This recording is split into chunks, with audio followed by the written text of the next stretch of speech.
Hello, welcome to this video. This is the second video in the series, How I Healed Through Complex Trauma. And in this video, we're going to look at if you're struggling with trauma symptoms, which could be presenting as anything from anxiety, depression, addiction, chronic stress. I'm going to explain in this video how you can understand the impacts of trauma, why these symptoms might be presenting, and how trauma can affect us in different ways. Because knowledge is power.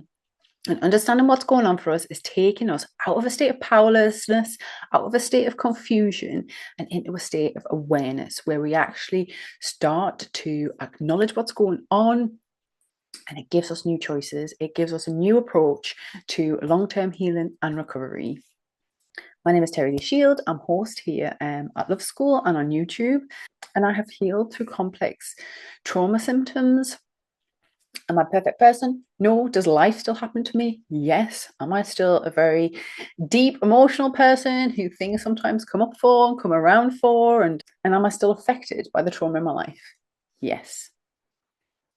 But my life from when I started through this recovery journey is significantly better. My internal world is completely different. Much calmer. I'm able to understand my emotions. I'm able to understand how to regulate myself, how to process what's going on, to be more aware and know that if something then comes up, I have the skills to deal with it, to unpack what's going on, to make sense of it, and to move through difficult or challenging experiences in a much healthier way.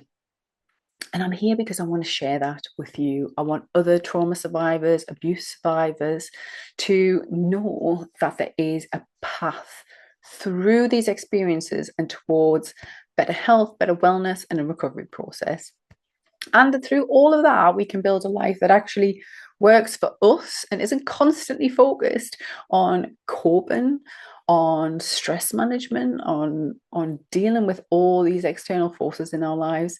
And instead, we can enjoy something that looks more like peace, more like well-being, and actually enjoy and embrace our lives again, if ever. We might never have done that. So I would love to share what I've learned so you can have the opportunity to do that.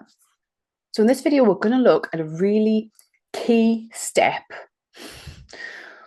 a really important point of the recovery process is learning to understand trauma, what it is, how it affects us, how it can impact our life. Because if what we don't understand, we fear, causes confusion, we can even be like repressing or rejecting the impact and the consequences it's had for us, which all just kind of adds to the stress that you're probably constantly experiencing in your life. And understanding trauma helps. It works because we're no longer confused. We're no longer constantly seeking answers about what's going on or not understanding why am I like this, or why is this happening, or why am I responding like that, or why did I make that choice? Because we have an answer. And being able to name the problem, being able to understand the problem is the most important step towards finding effective solutions. So in this video, I'm going to break down what trauma is, how we can be traumatized, how it can affect us. We're going to look at the difference between trauma responses and what they are, trigger responses and long-term trauma responses, and emotional dysregulation, which might be all going on for you right now. Once you understand that, it's going to really help you gain more clarity on what might be your next steps for recovery. And in the following videos in this series, I'm going to give you more information about how you can take steps to start to regulate and to work through some of the underlying issues that might be going on for you. I'm also going to link in the description helpful content that already exists over at Love School, blog posts, other videos, other resources that I think can support you in this stage where you're just gathering information, learning, understanding what's going on for you so that you can start moving through this process of healing for yourself. So first of all, what is trauma? Trauma is a significant event in our life that has harmed us in some way, has drastically affected our worldview, our perceptions, our experiences in a not preferred, negative, harmful, hurtful way. It can be any significant event, from a physical injury, an emotional injury, a removal of our power, being victimized, being assaulted, being violated, being attacked, losing something, losing someone we love. There can be many different events that lead us to be traumatized. And often it's how we process those events that leave us with these lingering symptoms.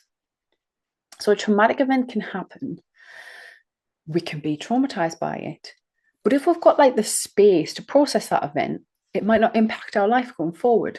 If we haven't processed that event, we can experience prolonged stress due to that traumatic experience.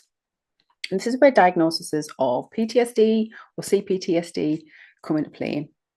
I actually prefer not to refer to it as a disorder. So at law school, in my content, I try as much as possible to refer to it as post-traumatic stress and complex post-traumatic stress. Post-traumatic stress happens after one significant event. Something happened. The impact that trauma can and the resultant responses can all be linked back to one event, and or there's one significant response to it. So we can clearly understand that there's a link to this event and we know exactly what's happening, how we're responding to it. Complex trauma is different because it can be linked to ongoing or several events, and we can have ongoing or several different responses. So it's more complex. And that's generally the difference. But there's also a difference between trauma responses, which are the responses that we have in the moment while the traumatic event is happening. That's our initial trauma response. There's also long-term trauma responses. So we might get stuck in a trauma response or stuck in that state of shock if we haven't been able to process it, and have a long-term response to that event in our lives. There's also trigger responses. So a trigger is a sudden peak, it's a sudden rise in energy where our nervous system is activated due to current circumstances that potentially is not life-threatening or traumatic in that event, but has reminded our nervous system of the old event. So a trigger response happens because the event from our past is being relived in the present moment, and that peaks our nervous system and we're responding in that moment. So there's like a long-term trauma response, there's an in-the-moment trauma response from the past, and then there's a trigger response happens in the present that's reminding us of those past experiences. We might also, especially with complex trauma, be dealing with emotional dysregulation because we don't understand, because we didn't process our trauma, because we might have been conditioned to disconnect from our body, or that's how we've responded, or not understand our emotions. If we've been emotionally neglected in some way, we might not understand what's happening. We might not know how to process our body. So not only are we in a nervous system dysregulation, we're in an emotional dysregulation. And this can mean that we're disconnected from our body, we're disconnected from the signals of our body, and our emotions aren't clear to us. We just kind of don't know what's going on. We're just feeling a lot of stuff. Because of all this, our system, our nervous system, our emotional processing systems, our mind, our body can become dysregulated. And that just means it's not functioning as it did before, as it would without the stress and the trauma, or in a regular, predictable, healthy, well way. We can also become emotionally dysregulated because of our perceptions. So whereas a trigger response is a very physical response, if we're already emotionally dysregulated and something happens that is not a direct threat, we might feel like we're being triggered, but actually we're being emotionally dysregulated, which is different. So I'll give you an example. If we have a past trauma where we were I'll keep it a physical one. If we had a past trauma and we were in a car accident and then something happens, we're out on the street and we slip and almost fall into a road, okay? We might have a trigger response, nervous system trigger response, because we're reminded of that accident that we had, because it was to do with the road and a car and we were almost in the same situation. Someone watching could see that an event happened and yes, we had a trigger response. They might not understand why our response was as it was, but something physical actually happened for the trigger to occur. This can also manifest differently. So in like complex trauma, if you have been in an abusive household and then you're at work one day and someone used the words that an abusive parent used, we can also be triggered the same way. But the trigger is still a physical thing that's happened. Someone recording that conversation would have evidence that something was said that caused the reaction, okay? That's how I differentiate triggers very often. So a trigger has some sort of physical manifestation of an event that happened that's reminding of the previous event that causes the nervous system response. Emotional dysregulation is a bit different because it's based on our mind, it's based on our internal system, and it's completely based on perception. So even nothing can happen. We can become emotionally dysregulated sitting alone in our home by ourselves because of a thought we had. There would be no evidence of that. It might be that somebody has said something, we've read something, especially social media is good for this one. People are discussing things on social media and we've read someone else's opinion. It's not even directed at us personally. It's not an event actually happening to us. We perceived that event is happening to us and it causes emotional dysregulation. So that can feel a bit like a trigger, but it's not. It's different because the trigger is directed at us. It's an event actually happening in our lives to us that's reminding us of a past event that happened in our lives to us. And the emotional dysregulation tends to be a bit different. It tends not to have that. It's not actually happening to us. We just think it is. We perceive it as happening to us and our emotions are responding. So again, if this is just linked to one traumatic event, we can generally track that. Like with the car accident, this happened. I went into a freeze mode, which we'll go over in a second, to the different trauma responses, because of this car accident that I had where I was traumatized. That is post-traumatic stress in action, but it's also your nervous system working correctly. Okay. It's perfectly understandable that that would trigger that, and that's why, and there's an explanation. So there might still need to be a period of recovery and healing to try and avoid such extreme triggers for that specific event. But with the example, like I said, of an abusive parent, say, and someone using that word and there being a trigger with a complex trauma, there might not just be one event that's linked to, or just one word, okay? An abusive parent, there'll be lots of events potentially of this abuse, and there'll be lots of words, actions, power dynamics, energy. There can be a lot of other complex things linked to it. So that's how complex trauma can manifest very differently in our lives to one significant trauma. I'm going to briefly go over the 6 often referred to trauma responses. Now, these are trauma responses that happen in our nervous system in the moment of the original trauma, and that can replay through a trigger. And we can also get stuck in these responses over a long period of time, which might be what we are trying to cope with through the surface symptoms that we have. Trauma responses are a fight response. This is generally physical lashing out or verbal lashing out some way. A flight response, which is leaving a situation, running away, trying to get out of that circumstance. A freeze response, where we freeze up, our body is paralyzed and we're kind of stuck. A flop response, which is where we can pass out, we can check out completely, our body can black out, we just kind of go limp. A fawn response, which is where we try to please. This is more often in relational trauma. We try to please the perpetrator or the person who's trying to hurt us to try and avoid further harm. And a hide response, which is where we are hiding from the perpetrator, the event, or any other potential risks in our lives. I do go and cover all of this in a lot more depth through the Love School content and in a specially dedicated course. I just want you to have an understanding of how these trauma responses might be showing up. There are lots of ways it can manifest in your life.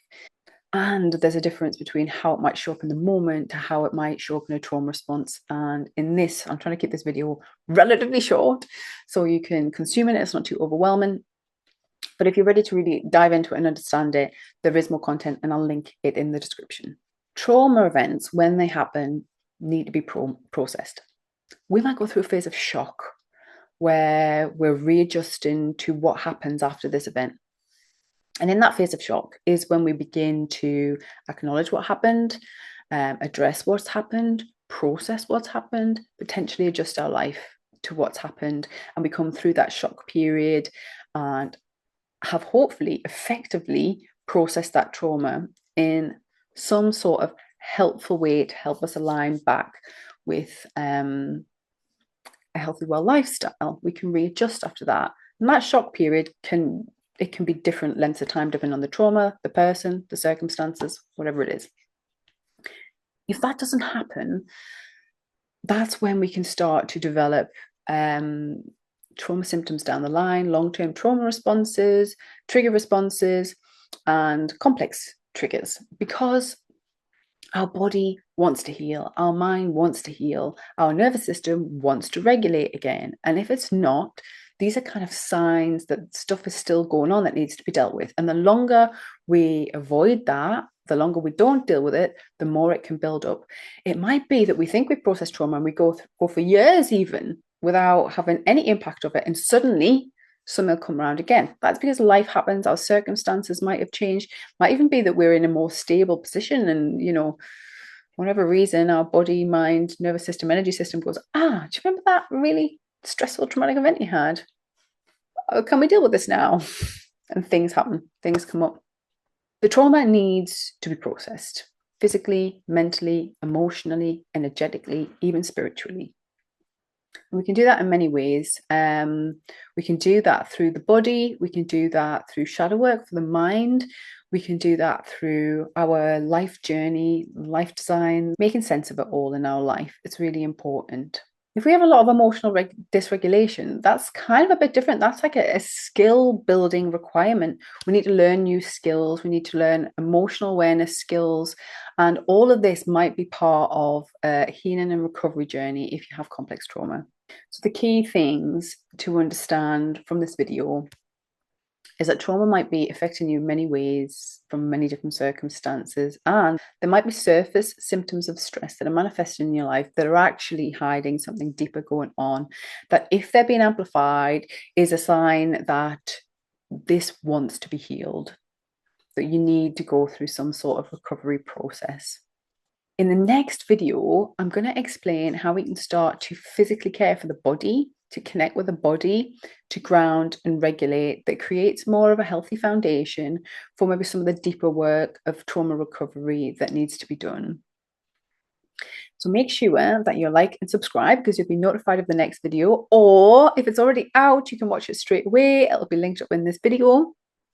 Please comment, let me know what you think. If you've got any questions, I'm happy to answer them, and check out the description because there'll be other supportive content there if you're ready to understand a little bit more about trauma and how it might be affecting you in your life. Wishing you well on your recovery journey, and I'll see you on the next video.